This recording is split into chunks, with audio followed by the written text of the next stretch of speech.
Everyone, what is up and welcome back to my channel. It's me, Marissa here. So if you clicked on this video today, I am guessing that you are curious to hear some small YouTuber advice, how to grow your YouTube channel in 2020, and advice for YouTube beginners. So I just wanted to give a little bit of a disclaimer before we get into the actual video. I do not know everything. I am by no means an expert. I am not a large YouTuber. I am still a small YouTuber myself, but I just wanted to kind of share my experience and advice since I am also actively growing. I have been consistent with YouTube for 1 year so far, but I started my very first channel when I was in 5th grade, all about American Girl doll videos. So, like I said, I am still a small YouTuber right along with you guys, but I am currently trying to grow my channel organically, and these are just some things that have helped me along the way that I thought I would share with you all. But if you're new here, make sure you hit the subscribe button to join my little YouTube family, and let's go ahead and get into the video. So first, I just wanted to kind of start out with talking about what equipment I use and how I create my videos. I thought I would just start with this first so that way I do not get a bunch of questions asking what stuff I use in the comments, just to kind of clear it up right away. So for cameras, I use the Canon Rebel T3i with the normal lens that I believe it came with. I don't have like a fancy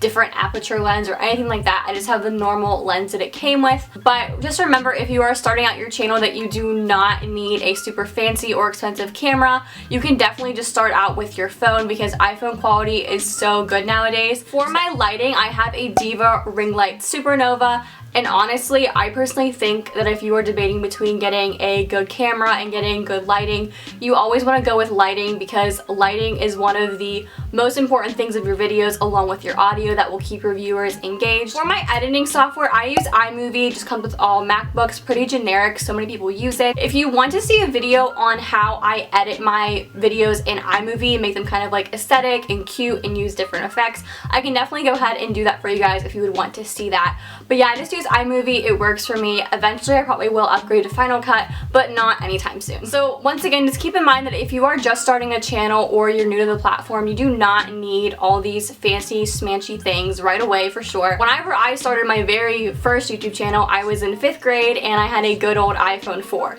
And I couldn't even tell you how horrible the quality was on that. I honestly can't even remember what that looked like. Just remember that if you are going to make an investment in a good camera, you want to try doing YouTube for a little bit, see how it goes for you, if you like it.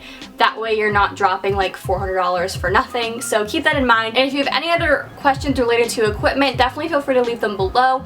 But yeah, now let's go ahead and get into the actual advice that I have. Just a little bit of a disclaimer before we get into it. These are the things that I have learned and experience-wise has been working for me within these past few months. During quarantine, I really took the time to research YouTube's algorithm and SEO, which I will get to later, but I really took time to research this stuff and kind of figure out stuff. I got a lot of my information from Annie Dubay. She is a YouTube advice guru. She is awesome at what she does, and definitely go check out her YouTube channel if you want more in-depth videos. Alright, so my first piece of advice is to establish a goal for yourself and your channel that is not actually number related. The more you focus on numbers and that's all you look at, like you look at your views and your subscriber count and you think, oh, like I'm not doing well, do not base like your worth or how good your channel is just based in views, subscribers, anything like that. It'll just prevent you from growing even more, I feel like. And having a good mindset about YouTube from the start is just really good. So kind of think about and establish what your goals from the platform are going to be. So instead of focusing so much on numbers, make sure you're focusing more on actually creating engaging content, and the numbers will just come eventually. For example, my goal for YouTube, why I started again last year, was that I wanted to have another source of income that was kind of like extra for me, and obviously I want to do it to have fun and just to inspire you guys and help you guys with my advice videos and stuff like that. But yeah, just try to focus on another goal other than number. It's okay to have like short-term number goals, but you don't want your long-term goal from doing YouTube to just be about numbers. My next tip is to make videos that you are passionate about for sure, because if you don't, it'll show on camera 110%. But when you are just starting out, make sure you're making content that is popular and really searchable. If you're doing videos that are really popular and trendy, it'll just drive more traffic to your channel, resulting in more views, likes, engagement, and subscribers. This will really allow you to get discovered and to start building up your audience. I also have a video on my channel all about like popular trendy video ideas that I made a couple months ago, I believe. So if you're interested in that, I'll put that in the cards above for you to check out. Also, when coming up with video ideas, it's a good way of thinking to kind of think to yourself, yourself, does this video idea answer a question or is it a solution to a problem? My most viral video on my channel is titled How to Get College Scholarships,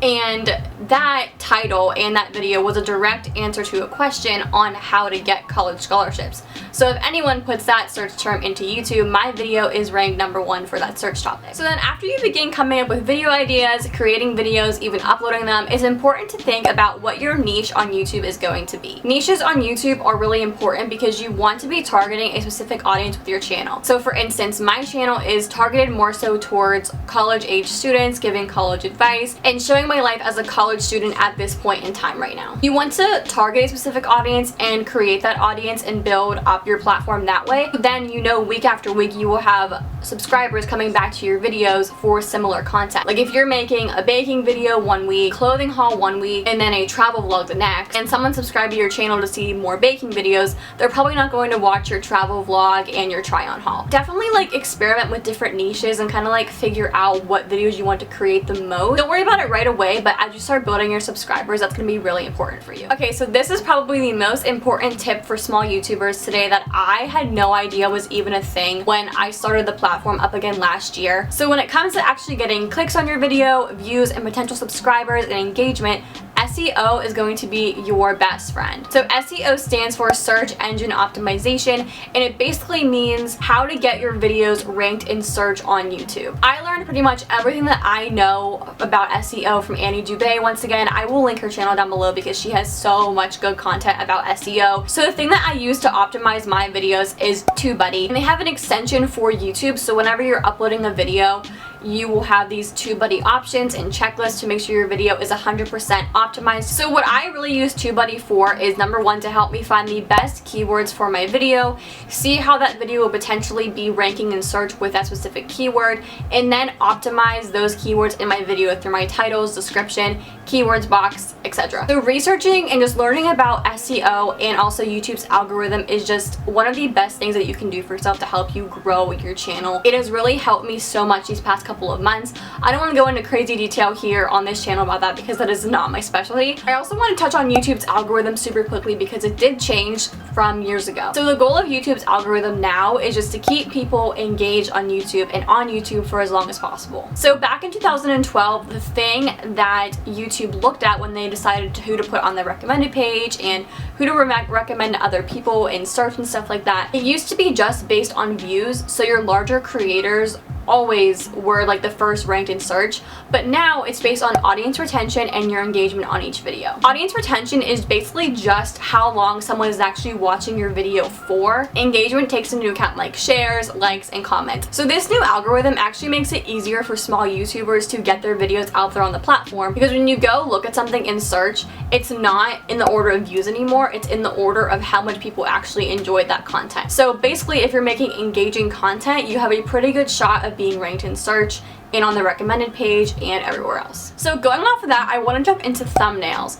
because since you're doing all this work to get your videos ranked in search and recommended to other people, it only makes sense to have a clear, bright, colorful thumbnail. Thumbnails are super essential to getting views because it literally is a thing that is determining if someone is going to click on your video or if they're just going to scroll right past it. To make my thumbnails, I use the free apps Canva, Pixar, and Fonto, and then I also do have a subscription to PicMonkey to do some kind of like more advanced work. Definitely take time to work on and improve how you make your thumbnails. I also just wanted to mention this because this is one of the things that small YouTubers do that can potentially get you in a lot of trouble.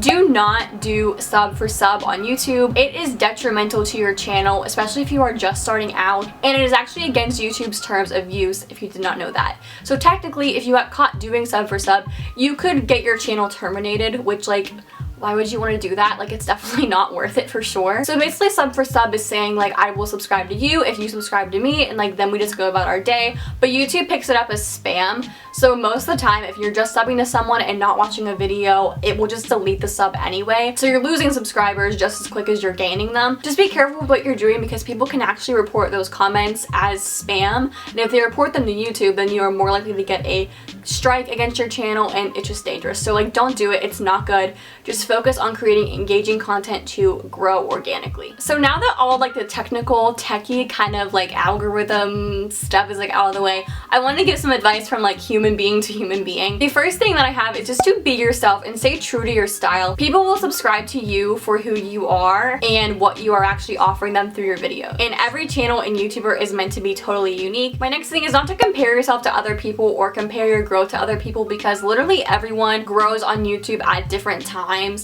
and your speed or how much you're growing and when just completely varies on what video you're making and how people love it. So just kind of like go with the flow, keep doing you, enjoy what you're doing, and just enjoy the journey. And remember to keep working and learning, but don't be so hard on yourself either. And my last thing is not to be so hard on yourself. YouTube is meant to be a super fun, creative outlet for so many people. I know I just enjoy doing this so much. It's like my favorite thing.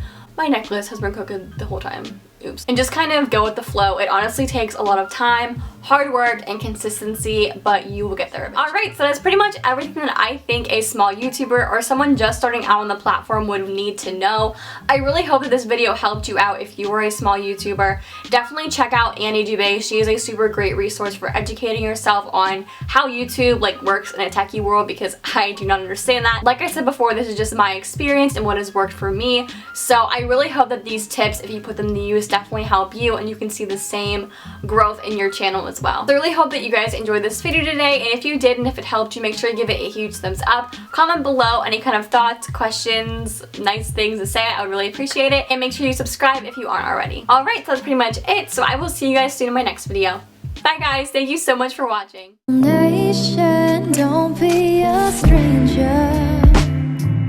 Let me get to know